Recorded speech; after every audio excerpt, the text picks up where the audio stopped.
চিন্তায় আছি ভোলে বাবা পার করেগা থেকে বাদ পড়ে কি বললেন অভিনেতা। আপনাদের সবাইকে স্বাগত সিনে গসিপে। কিছুদিন হলো শুরু হয়েছে মধুমিতা সরকারের নতুন ধারাবাহিক ভোলে বাবা পার করেগা। এই ধারাবাহিকে এই অভিনেত্রীর বাবার চরিত্রে অভিনয় করার কথা ছিল শঙ্কর চক্রবর্তীর। শঙ্কর চক্রবর্তীর দাপুটে অভিনেতা, তাকে আমরা দেখেছি মঞ্চে, টেলিভিশন কিংবা বড় পর্দায় অভিনয় করতে। সাম্প্রতিক তিনি বাদ পড়েছেন ভোলে বাবা পার করেগা ধারাবাহিক থেকে। মধুমিতা সরকারের বাবার চরিত্রে অভিনয় করার কথা ছিল প্রথমে শঙ্করের, তবে তার পরিবর্তে এখন অন্য কেউ এই চরিত্রে অভিনয় করছেন। তবে কেন বাদ পড়লেন তিনি? টলিপাড়ায় তাকে নিয়ে ফিসফাস কিন্তু কম নয়। এ বিষয়ে বিস্তারে জানবার জন্য জনপ্রিয় সংবাদ মাধ্যমের তরফ থেকে শঙ্করের সঙ্গে যোগাযোগ করা হয়। অভিনেতা জানান, এই ধারাবাহিকটি আগস্ট মাসে শুরু হওয়ার কথা ছিল, ফলে সেই সময় আমার তারিখের সঙ্গে শুটিং এর সময়ের কোনো দ্বন্দ্ব তৈরি হয়নি।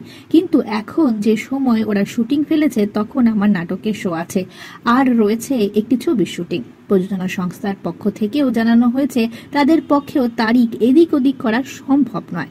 শোনা যাচ্ছে এই ঘটনায় খানিক রেগে গিয়েছেন তিনি। তবু সেই ধারণাকে নস্যাৎ করে অভিনেতা শঙ্কর জানিয়েছেন, পুজোর আগে আমার একটু অর্থনৈতিক সমস্যা রয়েছে, তাই চিন্তায় আছি, আর কিছু নয়। রাগ করে কি করব? বড় প্রযোজনা সংস্থার উপর রাগ করে সম্পর্ক নষ্ট করব কেন? আগামী দিনে কাজ করার সুযোগ নষ্ট করার ইচ্ছা নেই। ভোলে বাবা পার করেগা ধারাবাহিকটিতে নীল আর অভিনেত্রী মধুমিতা সরকার জুটি বেঁধেছেন এই প্রথমবার। ধারাবাহিকটি সম্প্রচারিত হচ্ছে বিকেল 5:30টার স্লটে। ইতিমধ্যেই ধারাবাহিকটি দর্শকেরা বেশ পছন্দ করছেন। কেমন লেগেছে নীল আর মধুমিতার জুটি আপনাদের জানাতে ভুলবেন না। আমরা হলাম সিনে গসিপ। জুড়ে থাকুন আমাদের সঙ্গে, সাবস্ক্রাইব করুন আমাদের এই ইউটিউব চ্যানেলটি।